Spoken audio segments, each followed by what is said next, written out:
Imagine you're in a job interview. Interviewer पूछता है, tell me about a time when you solved a difficult problem.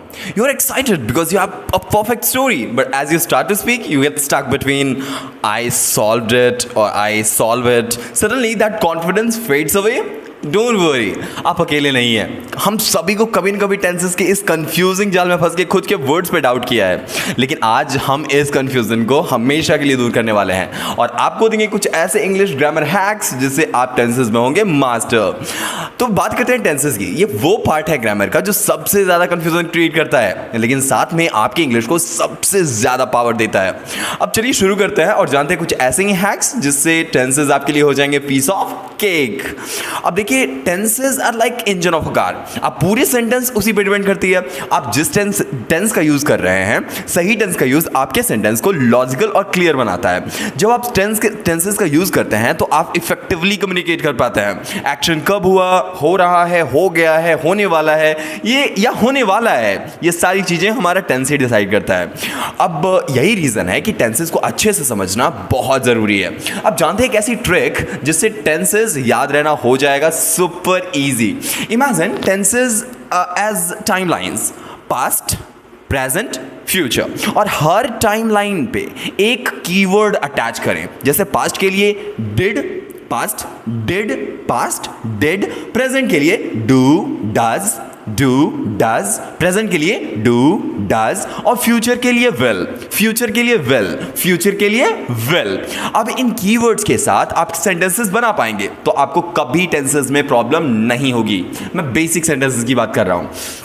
अब बात करते हैं उन कॉमन मिस्टेक्स की जो हम टेंसेस यूज करते टाइम करते हैं। सबसे पहली मिस्टेक है mixing tenses in one sentence. जैसे I am going to the market and buy some fruits. Here I was going past है। जैसे आपने अगर बोला I was going to market and I buy some fruits, जैसे यहां आपने बोला है आई वॉज, तो आप बाय नहीं लगा सकते, इसे ये ऑकवर्ड लगता है, तो आप ऐसे बोलोगे I was going to the market and bought some fruits. अब ये सही है, इससे सेंटेंसेस ऑकवर्ड लगते हैं। अब दूसरा मिस्टेक है कंफ्यूजिंग सिंपल पास्ट और पास्ट परफेक्ट। सबसे ज्यादा कंफ्यूजन इसमें होता है, और आज तक के मैंने जितने भी इंटरव्यूज दिए हैं, मोस्ट ऑफ इंटरव्यूज में अगर टेंस से क्वेश्चन किया गया है तो या तो सिंपल पास्ट और पास्ट परफेक्ट के बीच डिफरेंशिएशन, डिस्टिंग्विशमेंट करने के लिए।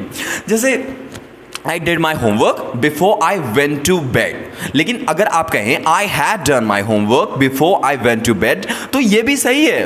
अब क्विक टिप समझिए आपके टेंसेस को मास्टर करने के लिए। फाइनली कुछ ऐसे क्विक टिप्स हैं जिससे आप टेंसेस में जल्दी मास्टर कर सकते हैं। पहला टिप है प्रैक्टिस विद स्मॉल सेंटेंसेस। छोटी छोटी सेंटेंसेस बना के प्रैक्टिस कीजिए, इससे आपका कॉन्सेप्ट क्लियर होगा। और दूसरा टिप है listen to the native speakers, movies, podcast और सॉन्ग्स। जब जितना ज्यादा सुनेंगे आपको टेंसेस के उतने वेराइटीज देखने को मिलेंगे, और जितने वेराइटीज आप देखेंगे उतना क्लैरिफिकेशन होगा कि किस सिचुएशन में किस टाइप के टेंसेस का यूज करना चाहिए। It be clear to you.